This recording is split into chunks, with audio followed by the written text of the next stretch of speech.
시작하겠습니다. 요즘 그 코로나가 좀 잠잠했어요. 근데 또 웬일인지 좀 몇 분이 그렇게 코로나로 고생을 하고 계시는데 또 조만간에 잠잠해지라고 생각하고 있습니다. 오늘은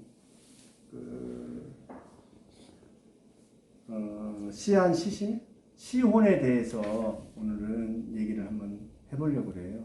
그 얘기하기 전에 제가 준비한 그 인지이덕이라는 말 한 말씀 드리고 그렇게 하도록 하겠습니다. 옛날 어느 마을에 여우가 살았어요. 여우가 살았는데 여우가 이제 그 마을 근처 그 농가에 들어와서 닭을 잡아갔습니다. 애지중지 키우는 닭을 잡아갔으니 얼마나 그 농가에 계시는 그 선생님께서 그 농부께서 화가 나겠어요. 그러다 얼마나 배가 고팠으면 닭을 잡아가서 저렇게 했을까 하고 그날은 참았습니다. 참았는데 다음날 또 와가지고는 오리를 또 한 마리 잡아갔어요. 농부가 이제 성질이 났어요. 성질이 났어. 이 여우 이제 진짜 어떻게 하고 싶죠. 그래서 여우가 다니는 곳에 덫을 놨어요. 덫을 놔가지고 여우를 잡은 거예요. 덫을 잡아갖고 그냥 죽여버리려고 하다가 심술이 난 거죠. 그래서 이제 그 여우 꼬리에다가 마른 집다발을 하나 묶어가지고 불을 질렀어요. 불을 질러가지고 여우를 딱 놓으니까 그게 여우가 이리 뛰고 저리 뛰고 하다가 어디로 갔냐면은 농부가 그 사람이 시커 키우는 밀밭으로 뛰어들어간 거예요. 근데 밀밭이 재로 다 변해버렸어요. 여우로. 그래 얼마나 속상하겠습니까? 1년 내내 그 농작물을 그 밀밭을 가꾸었는데 여우가 들어가가지고 저것도 아주 미운 놈이 들어가고 그거 이제 양식까지 다 재로 만들어 버린 거예요.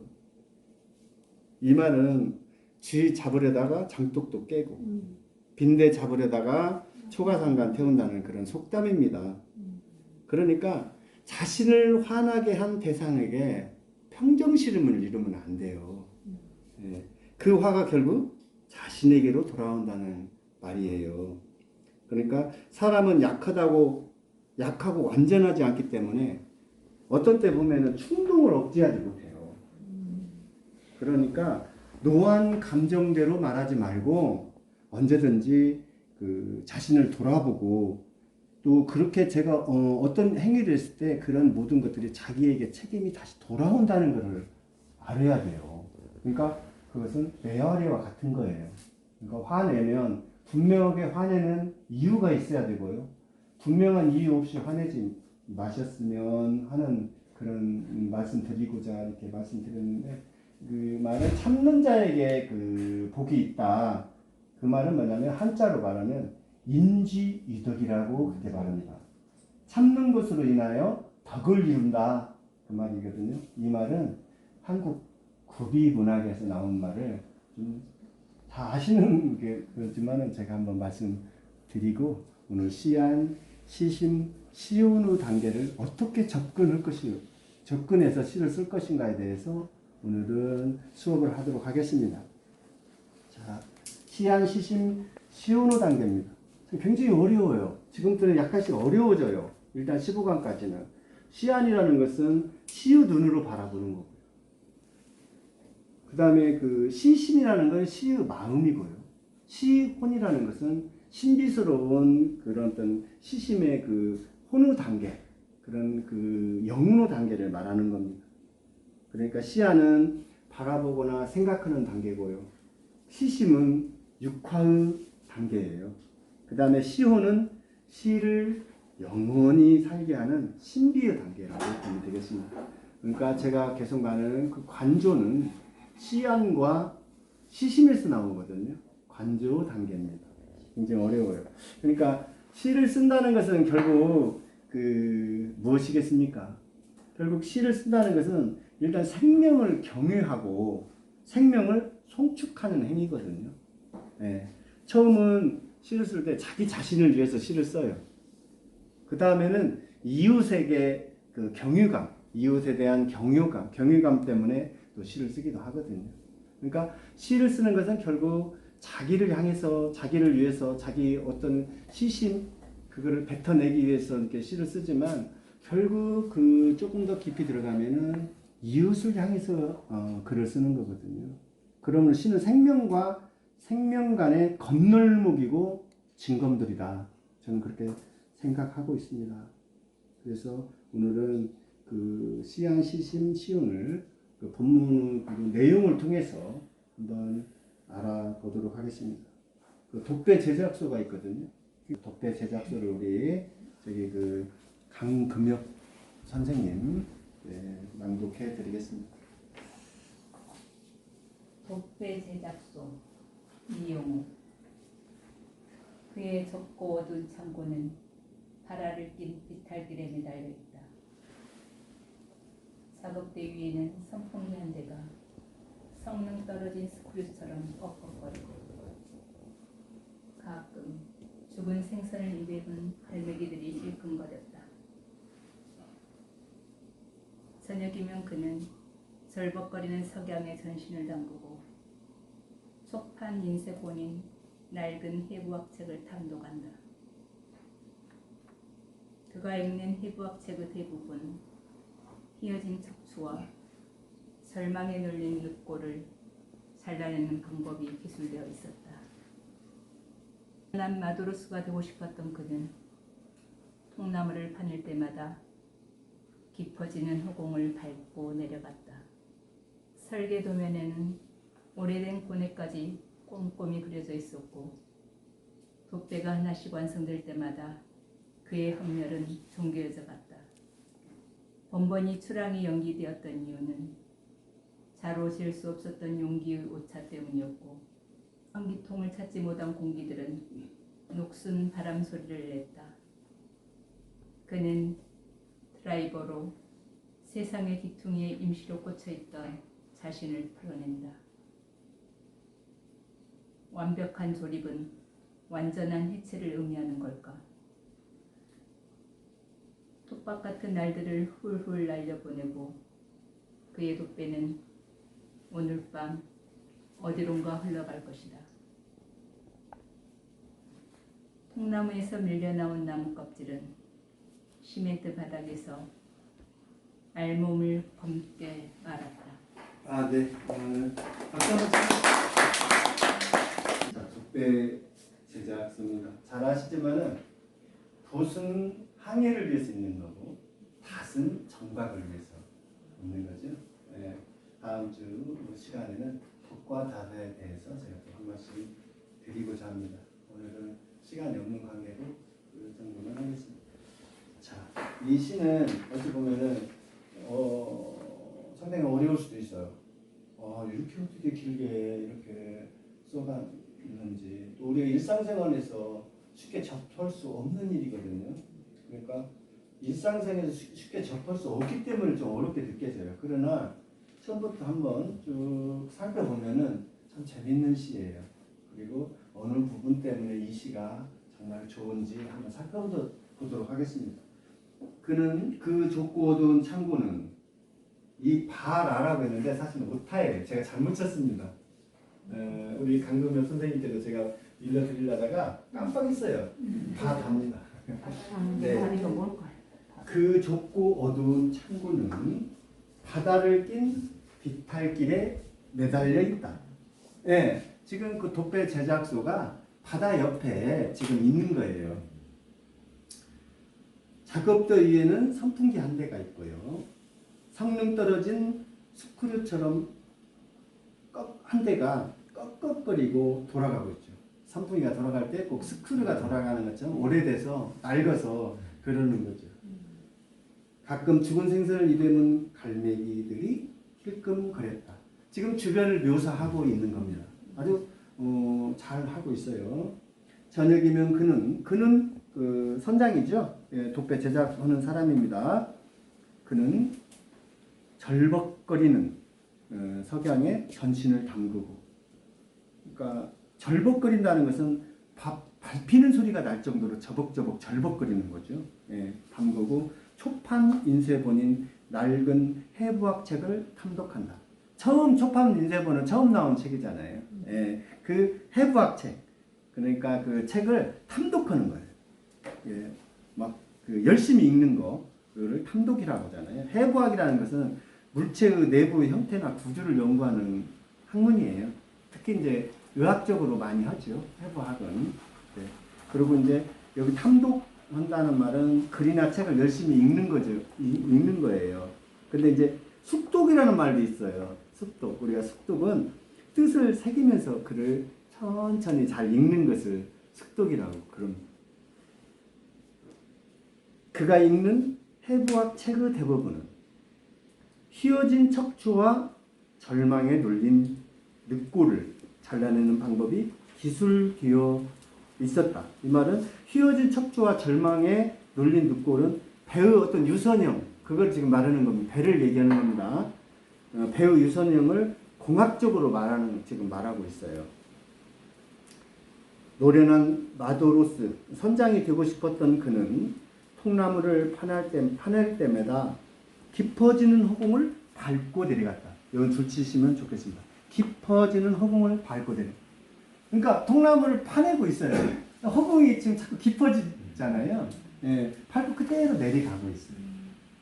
설계도면에는 오래된 고뇌까지 꼼꼼히 그려져 있었고, 고뇌라는 것은 정신적 아픔이나 괴로움이라고 제가 몇 번 말씀드렸어요. 그 다음에 이제 번뇌는 욕망이나 분노로 인한 근심 걱정을 번뇌라고 말합니다. 돛배가 하나씩 완성될 때마다 그 환멸은 정교해졌다. 그거는 줄치십시오. 네. 완성될 때마다 그 환멸은 정교해져 가는 거예요. 환멸이라는 건 뭐냐면 이상이나 꿈이 깨어질 때 느끼는 절망감, 이걸 환멸이라고 하는 거예요. 아, 나는 너한테 환멸을 느낀다, 이렇게 말하는 거예요. 믿었던 사람이 정말 엄청난 절망을 주었을 때 하는 말이에요. 그런데 그때마다 그 화면 정교해져 갔어요.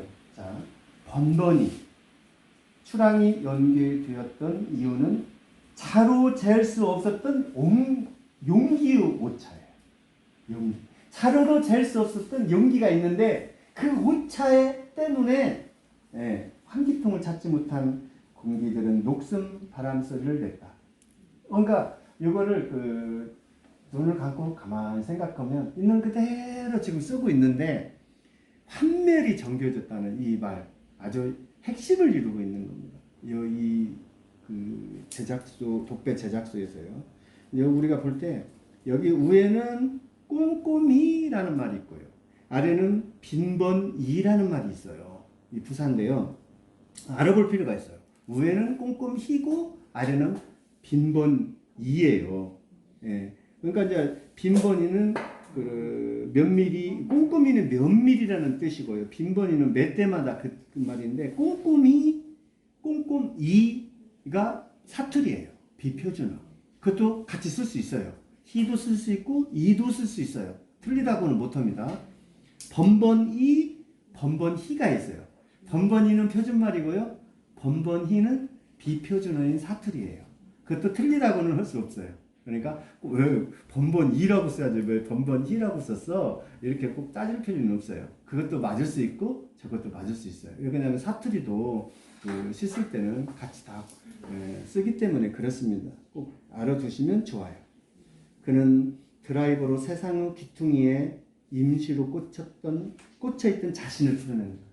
세상의 귀퉁이에 자기가 어떤 꽉 붙박여져 있었던 거죠. 그거를 자기 자신이 스스로 풀어내는 거예요. 예. 이 배를 제작하면서 여러 가지를 느낀 거죠. 세상에 대해서 이제 알게 되는 거예요.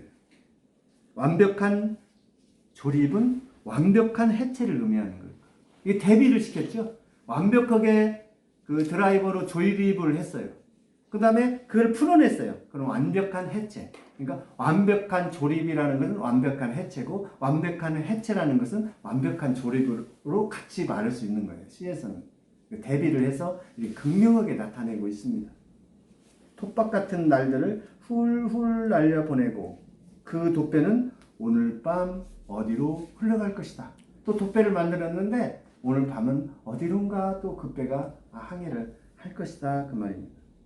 통나무에서 밀려나온 나무 껍질은 시멘트 바닥에서 알몸을 검게 말았다. 이제 요거는 이 두 기절은 있어도 그만 없어도 그만입니다. 그냥 없어도 좀 더 좋았을 뻔인데 제가 볼 때는 없는 것이 더 멋지지 않았겠나 그렇게 생각은 너무 설명을 많이 해놔버리면은 그렇습니다. 우리 이제 일상생활에서 사실 쉽게 접할 수 없는 거예요. 이제 물론 섬에서 이제 사셨던 선생님들은 배 이제 만드는 조선소라든지 이제 이런 걸 많이 보셔가지고 이런 그 장면을 많이 알 수 있는데 시내에서 계시는 선생님들은 잘 볼 수가 없죠. 예. 그러나 이런 시도 이렇게 시한 시심으로 이렇게 또 바라보면 시온호 단계까지 갈 수가 있다 그런 말 드릴 수 있겠습니다. 넘기겠습니다. 박하지입니다. 박하지는 뭐냐면 돌개의 일종이에요. 딱딱한 돌개 있죠? 돌개. 돌개장 닮잖아요. 여수나 거기 돌개장. 그 조그마한 그 돌개. 아주 단단한 돌개. 예.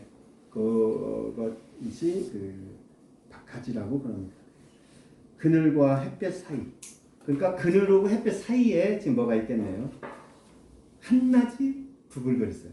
그늘하고 햇빛 사이에 한낮이라는 것이 그 가운데서 부글거려요. 얼마나 더 웃겠어요. 그물을 빠져나간 수평선을 거리만큼 이 그물이라는 것은 속박이나 구속 그런 얘기고요. 수평선을 거리만큼은 자유를 좀 말하면 좋겠습니다. 옆걸음친 개가 옆걸음쳐 가잖아요. 옆걸음친 윤영기는 불안하게 멎어 있다. 그러니까 옆걸음쳐서 지금 그 윤영기를 생각하는 거예요, 지금. 그래서 그 윤영기 그 어떤 기억 상태에서 딱 멈춰 있어요. 지금 다음 멈춰 있는 그 장면이 나오겠네요. 주춧돌 아래 개죠. 개가 파고들면 집이 기울 수 있다. 그러니까 그 해변에 저희 집 옛날에는 이제 해변에 있었는데 그 개가 지금처럼 장마지거나 그러면 개나 뭐 이런 고기들이 엄청나게 바닥으로 많이 올라왔어요. 그래가지고 그것들이 뭐 마당이라도 이렇게 구멍을 파고 개들이 살았어요. 예, 그 해변에는 그런 일이 자주 있습니다. 지금은 이제 농약이라든지 현대화되면서 고기라든지 그게 없어요. 그러니까 이제 저희가 자연을 좀 많이 살려야 된다 지금 생각하고 있습니다. 특히나 담양은 우리 계장님 계시지만 그런 쪽에 선두주자로서 청정 담양 아니겠습니까? 예, 그래서 많은 생태계 보존이 잘 돼 있으니까 혹시라도 유튜브 보시는 선생님들 계시면 많이 놀러 오시면은 좋은 데 많이 안내할 것이다 생각하고 있습니다. 모래흙에 굵은 소금을 섞으면 모래흙은 마사토예요. 마사토 이제 꽃집에 가면 팔아요. 굵은 모래. 이제 그것에다가 소금을 제가 어렸을 때 보면은 집 지을 때 주춧돌 놓기 전에 이렇게 다지거든요. 그러면 그 마사토 그걸 이렇게 파요. 거기를 삽으로 이렇게 파낸 다음에 그거를 다시 마사토하고 소금을 섞어 갖고 거다가 이렇게 큰 통나무를 줄을 이렇게 달아가지고 들었다 놨다 하면은 다 젖어요. 그래서 하면은 절대 집이 가라앉지 않습니다. 네, 어떤 것보다 강해져요. 그런데 이제 거기에다가 석회하고 같이 이 세 가지를 넣어서 하면은 나중에 그게 돌처럼 굳어버릴 거 아래 석회랑 소금이랑 마사토가 한 몸이 돼요. 집 질 때는 굉장히 좋아요. 개미들도 달라붙지 못하게 할 수 있거든요. 소금이 들어있어서. 아버지의 근심은 근심 걱정이죠. 그러니까 근심 걱정은 아무리 비워내도 근심 걱정이 있어요. 네, 오늘 이 근심 없으면 내일 편하게 살 것 같지만 사실 또 많은 또 근심이 붙어요. 참 미혹게 만들어놨어요. 그러니까 우리가 생각할 때도 저 집에는 잘도 살고 돈도 많이 벌고 애들도 좋은 학교 가고 취직도 탁탁 하면 근심 하나도 없겠다 생각하지만 사실 저희보다 일반 서민보다 훨씬 근심이 많을 수 있어요. 그러니까 우리가 좋아하는 거 하면서 이렇게 사는 사람이 어찌 보면 가장 행복할 수도 있습니다. 예. 아버지의 근심은 피워내기 무섭게 차올라. 그렇잖아요. 피워내면 또 차오르고, 피워내면 차오르고, 이 근심은 한도 끝도 없어요, 우리가. 예, 죽을 때까지 그냥 근심이. 그러니 날부집 이렇게 돌아다니는 사람들은 진짜 근심 없는 사람들이잖아요. 한 장 한 장 시간을 벽돌 삼아. 은유죠. 시간을 쌓는 거예요. 하나씩 하나씩 벽돌을 쌓는 거예요. 예, 시간을 벽돌 삼는다는 것은 시간을 쌓는 거예요. 차곡차곡. 내가 쌓은 슬하의 정막. 슬하라는 말은 원래 무릎 아래라는 뜻이에요. 무릎이라는 뜻이거든요.